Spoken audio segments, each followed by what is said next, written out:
Cette délégation de la Banque mondiale est arrivée ce matin à Abidjan pour une mission précise, évaluer le programme économique et financier de la Côte d'Ivoire.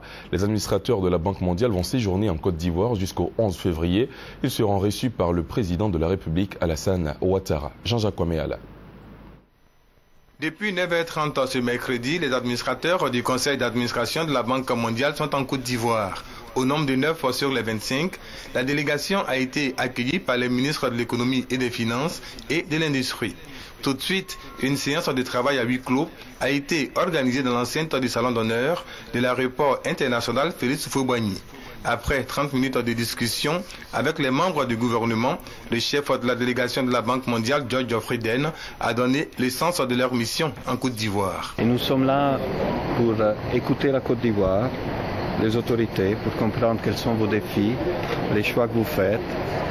Il n'y a aucune décision que nous devons prendre actuellement, mais il est important pour le Conseil de comprendre quel est le contexte dans lequel la Banque opère et de savoir comment choisir la meilleure stratégie pour appuyer votre pays. Pour le ministre de l'économie et des finances, la Côte d'Ivoire qui sort des crises a besoin du soutien de la Banque mondiale.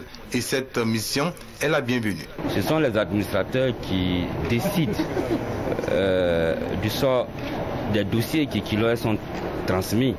Donc il est important qu'ils viennent connaître la Côte d'Ivoire, regarder la Côte d'Ivoire et voir si nos choix convergent et comment la Banque mondiale peut plus être présente. Il s'agit d'une visite très importante pour nous.